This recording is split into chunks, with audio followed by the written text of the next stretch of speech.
caballos, la relación con motor, voltaje, tenemos todos los datos que necesitamos para resolver el problema. Importante para más adelante que tenemos una conexión en delta. Eso es importante. Aquí tenemos un plano de cómo van distribuidos los motores. Tenemos 5 motores de este lado, 5 motores de aquel lado. Tenemos una línea de alimentación principal que llega y se deriva. Perdón. Básicamente los vamos a dividir en dos circuitos, el de arriba y el de abajo, izquierda y derecha, también como le quieras llamar. La separación entre motores es de 8 metros, tenemos 3 metros a la línea de alimentación y 1.5 metros que sube la caja de alimentación. Los contornos morados son líneas de alimentación y los círculos que están sobre de ellas, ¿qué significan? Estos son los motores. Ajá. Estas son columnas, esta línea que va hacia todos los motores es la alimentación. Columnas. Sí, ese es el plano ¿Cómo? arquitectónico. Son pilares. Son pilares. En este momento simplemente planteamos que son motores. Es el ejercicio, los motores ya te los dieron. Te dicen, ¿sabes qué? Tienes que alimentar estos motores. Lo único importante aquí, de lo que tendrías que saber, cuando tú haces una línea de producción, su factor de utilización es del 0.85. Ese es un dato que nosotros les damos. Pero normalmente este dato de factor de utilización, como el maestro ya lo había explicado, es un tema puramente experimental. Solo quien sabe cómo funciona el sistema va a poder determinar un aproximado de cuál es el factor de utilización. Para comenzar vamos a tratar de calcular el calibre de los conductores para los motores.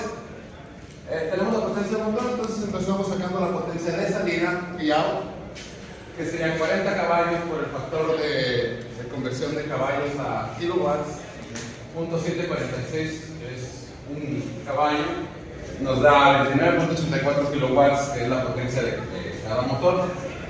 Lo convertimos para trabajar en kilowatts para ser más fácil. La potencia de entrada es la potencia de salida entre la eficiencia. La eficiencia es un dato que tenemos aquí, que nos da 93.6. Entonces dividimos la potencia de salida entre el factor de eficiencia y tenemos una potencia de entrada de 31.88 kilowatts. La intensidad de línea se calcula dividiendo la potencia de entrada sobre raíz de 3 por el voltaje de línea por el factor de potencia, dándonos un resultado de 44.96 amperes. Eso es para la intensidad de línea.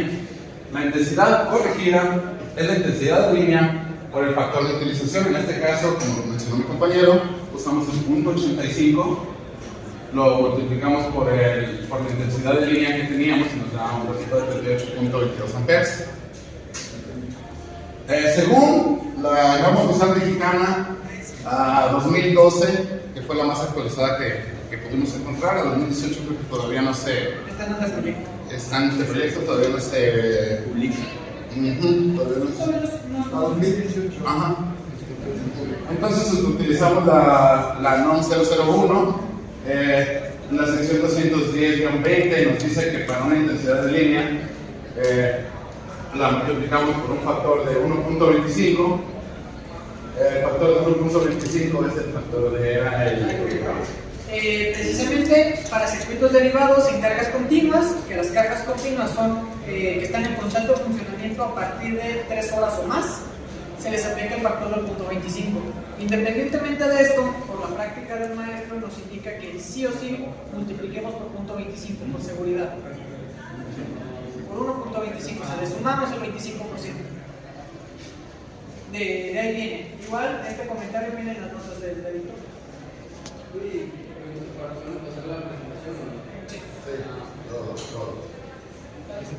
Esa es parte de la corregida, ¿no? Es nada más la corregida multiplicándolo por el... Ajá, sí, es la corregida. La corregida es ya con el factor de utilización y el 0.25. Esa es la corriente que vamos a usar para el cálculo de conductores. según la tabla de opacidades permisibles a 30 grados centígrados, a la potencia que calculamos, a la corriente que calculamos, nos da que el tamaño de conductor que necesitaremos será de 6 AWG, que son 55 amperes a 60 grados centígrados. Ahora, esta tabla tiene dos columnas, si se fijan, una 60 grados y una 75 grados. Vamos a usar siempre la de 60 grados a partir de 100 amperes para abajo. De 101 amperes para arriba vamos a usar la de 75 grados. En este caso, como vieron, son 47 amperes. No podemos usar calibre 8 porque nos da una corriente de 40. Bueno, nos soporta una corriente de 40. Nos pasamos a calibre 6. Ahora, por seguridad, el neutro lo escogemos del calibre siguiente. Por eso el amarillo estaba en el calibre 4, que es el neutro, que nos aguanta los 70 amperes. Hay un detalle que también hay que tener en cuenta. Esta tabla es oficial, es de la norma, pero incluye el calibre 1 y el calibre 3. Estos dos calibres no son comerciales, no se venden. Entonces, a pesar de que están en tabla, no los pueden utilizar. Más adelante va a haber, de hecho, llegamos a esa conclusión. Ahora, nosotros calculamos para el circuito del motor, qué calibre necesita el motor para funcionar. Pero pues tenemos un circuito que alimenta todos los motores. Por eso nosotros ahora tenemos los 200 HPs, que son los 40 o los 5 motores. Recordemos que son 10 motores y los tenemos repartidos en dos circuitos. Vamos a hacer cálculos simplemente de un circuito, porque ambos son iguales, tienen exactamente los mismos motores, la misma cantidad, todo. Pero tienen que saber que se tiene que calcular por circuito cuando son diferentes. Si tenemos, por ejemplo, 5 motores y 4 motores, sí o sí tienes que calcularlo. Ahora, ¿por qué no simplemente multiplicamos la corriente? Algebraicamente es más fácil sumar las potencias que sumar las corrientes, porque sabemos que las corrientes tienen ángulos y ahí puede haber un pequeño error con respecto a eso, un pequeño grande seguro. Entonces es más fácil que utilicemos las potencias, por eso se vuelve a realizar todo el cálculo. Igual, si aquí suponiendo que tenemos los motores iguales, pero si un motor fuera diferente, necesitan hacer el cálculo de su corriente de todas maneras. Es mejor hacer la suma por potencias.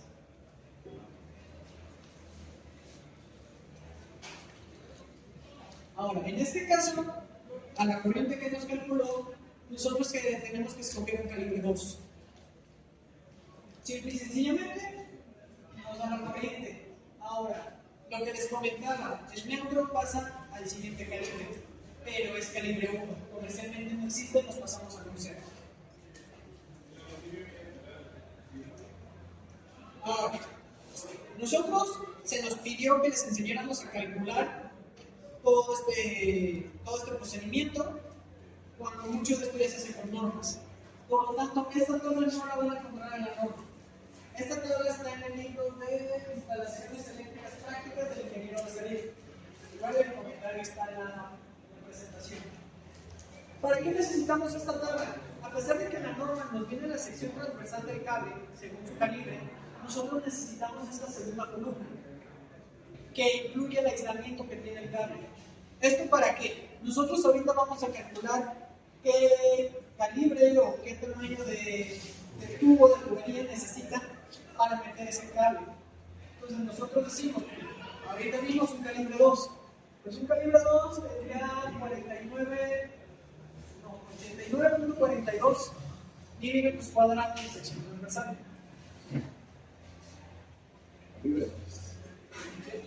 Pues nosotros a partir de esto y de nuestros conocimientos básicos vamos a calcular el tamaño de la tubería. Simple y sencillamente sumamos los diámetros de los cables. Perdón, ¿la tubería se refiere a la canalización? A la canalización. Puede ser tubería, puede ser puede ser. Ahora, aquí es donde les comento que era importante la notación de la conexión en delta. Aparte de que es un sistema trifásico, a partir de esto nosotros seleccionamos cuántos cables van a llegar, cuántos conductores. ¿Por qué? Intentaré quitarlo. Bueno, mientras continúo, ¿por qué es importante? Nosotros, si se fijan, tenemos ahí un calibre que se está multiplicando por 3, es el del circuito del motor, y le estamos sumando un calibre más. ¿Qué pasa? Con delta tenemos 3 líneas nada más la tierra que es de protección, tenemos 4 cables. Pero ¿qué pasaría si fuera estrella? Si la conexión fuera estrella, aparte tendríamos que traer el neutro que aterriza la estrella. Se sumaría un cable más. Entonces, al momento de que ustedes hagan su examen o estén en la práctica, tienen que revisar muy bien el tipo de conexión para saber cuántos cables necesitan llevar. Una vez teniendo esto, simplemente hacemos la suma de las áreas, calculamos el diámetro que se necesitaría, que se tiene, y eso nos va a dar la tubería. Ahora, si se fijan ahí, hay un 1.4. ¿Por qué? Esta tabla de la norma nos indica que para más de los conductores tiene que tener un 40% de ocupación.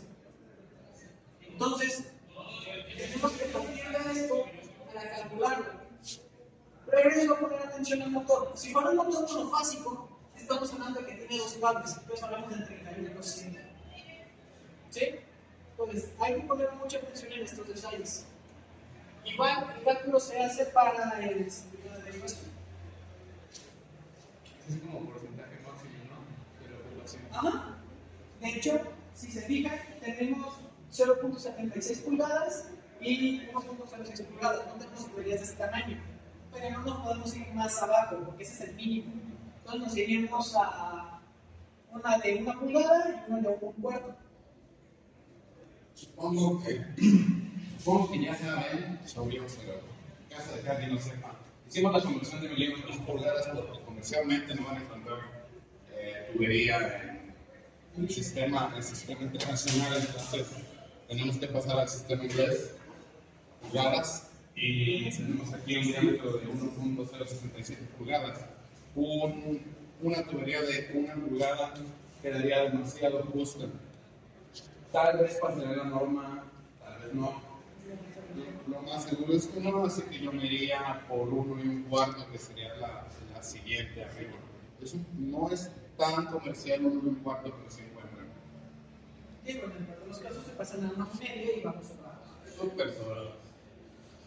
pero igual ya sería entrar en temas de costos y temas de presupuestos. Ahora, nosotros también tenemos que calcular la caída de tensión. Todos saben que si hay una resistencia, hay una caída de tensión. El conductor, por muy bueno que sea, tiene una resistencia. Y esto va a provocar una caída de tensión según la longitud del cable. La norma de este artículo, en la nota 4, nos indica que para circuitos derivados tiene que haber una caída máxima del 3%. Si estás abajo, muchísimo mejor. Para toda tu instalación, lo máximo que nos permiten es el 5%. Muy bien. En la fórmula simplemente es la raíz de 3 por la impedancia, por la longitud del cable, por la corriente que lleva sobre su voltaje. La impedancia la vamos a obtener de la siguiente tabla, que también se encuentra en la norma. En el capítulo 10, la tabla 8 nos indica que para un calibre 6 tenemos una resistencia al contracubrimiento de 1.671 ohm por kilómetro. La unidad es importante porque si recuerdan las medidas estaban en metros. Entonces vamos a tener que hacer una conversión o de la distancia o de la resistencia. Eso ya es completamente libre. Para un calibre 2 tenemos una resistencia de 0.66 ohm. Ahora, observamos las distancias. Vamos a utilizar solamente los 3 metros para el circuito que alimenta solamente al motor, a un motor, que son los 3 metros que aparecen allí en la pantalla. Ahora, entre motores hay una distancia de 8 metros, son 5 motores. Pero además de eso, la caja de control sube 1.5 metros. Se hace la operación, nos da 41.5. Y ahí está la sustitución de la fórmula que estaba inicialmente. Como pueden observar, esta unidad entre motores. Son los 8 metros entre motores. O sea, entre la mitad del motor. Entre los otros. ¿Algo más? ¿Preguntas? ¿Todo bien? Todas. Ahorita no,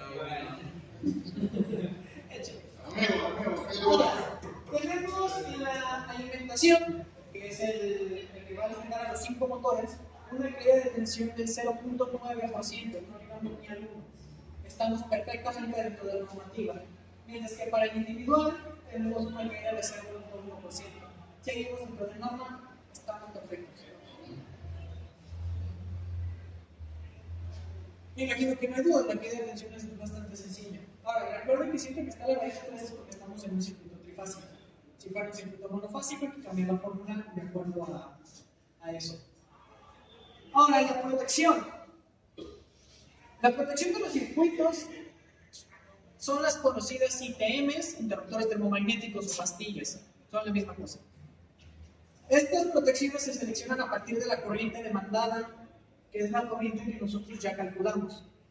Ahora, aquí nosotros hacemos el cálculo de nuevo para derivados. Simplemente es ilustrativo, este dato ya lo tiene. Entonces, si se fijan, aquí nos da una corriente de 238 amperes. Comercialmente no tenemos un interruptor de esa capacidad, pero aquí ya depende de lo que ustedes busquen y encuentren comercialmente. Hay una gama muy amplia, a lo mejor encuentran uno de 240. Lo más seguro es que se vayan hasta 250. Igual tienen que tener en cuenta que también es un sistema trifásico. Hay que conseguir un interruptor que sea trifásico a esa corriente. Este es simplemente para el circuito derivado, para los 5 motores. Esto es por 2. O sea, necesitamos 2 protecciones porque tenemos la de arriba y la de abajo. Por circuito. Por circuito. Pero esto no es todo. También tenemos que calcular la general, la que va a proteger a esos 2 circuitos. Ahora son 400 HPs porque estamos considerando a todos los motores.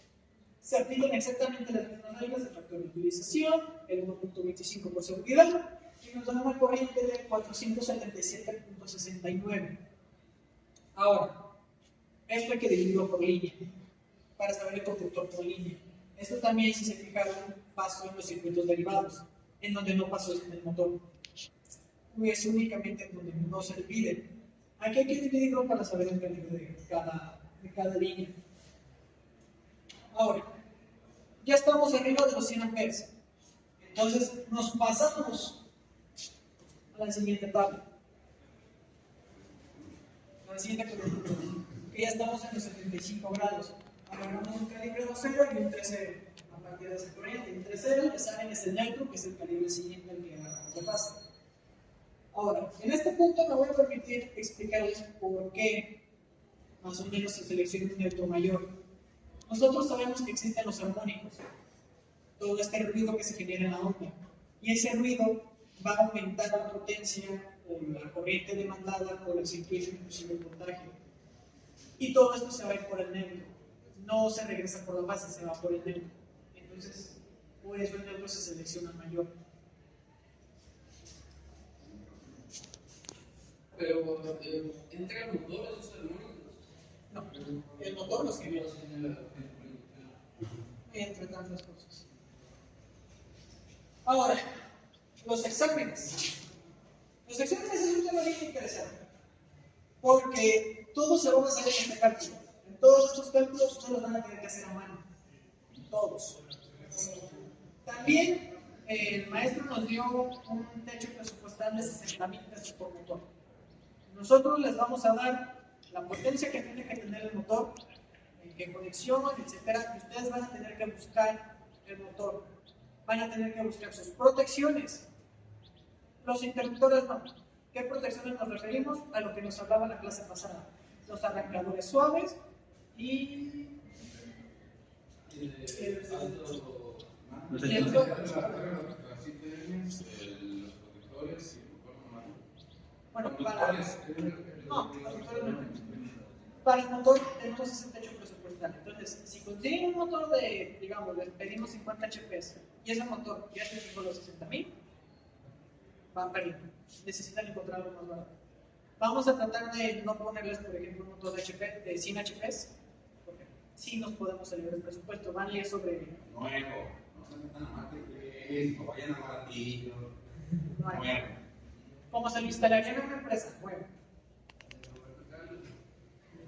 ¿Podremos hacer que de alguna manera podamos ahorrar en los motores o hablamos en un tipo de motor para invertirlo en otro motor.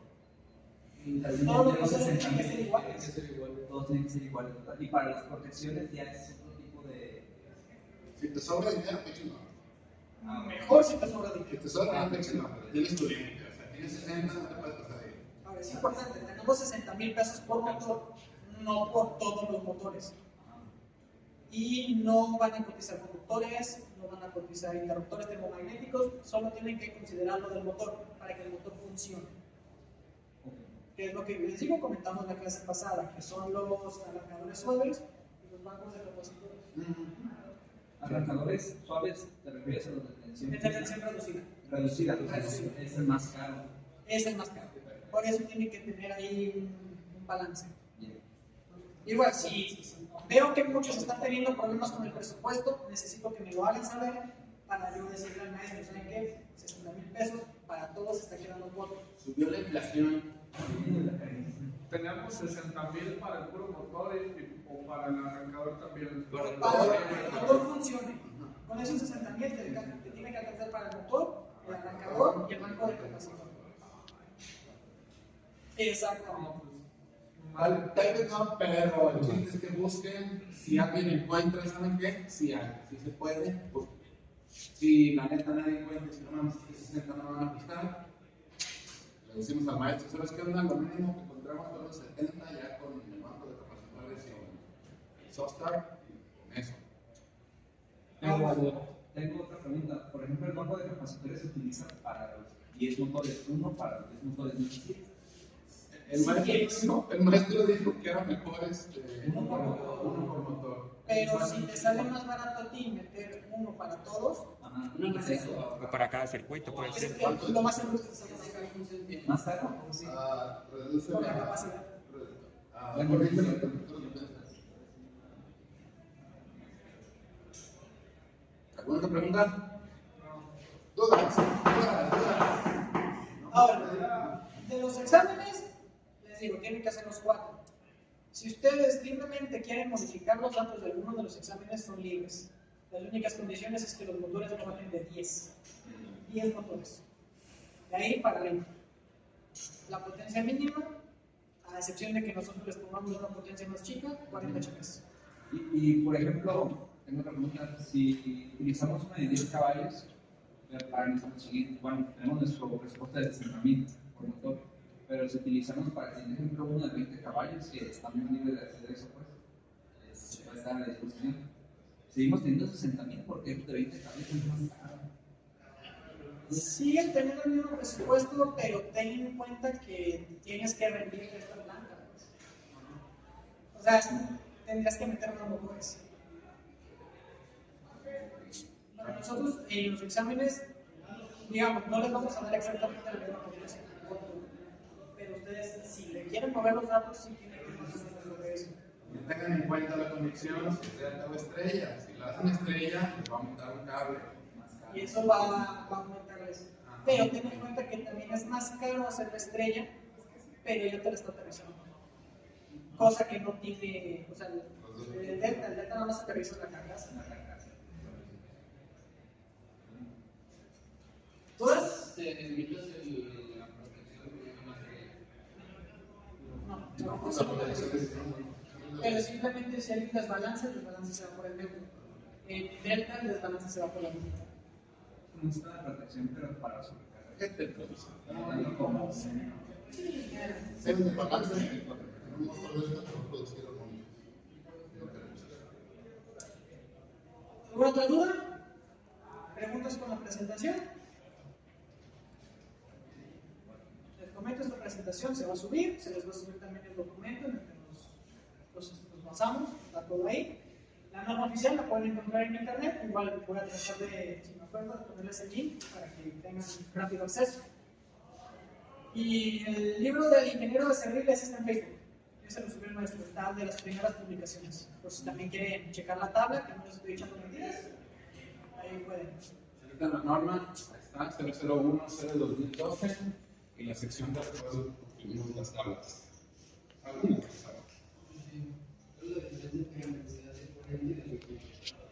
No, no es correcto. Publicidad. Pon atención, no. Sí, se te viene el maestro, güey.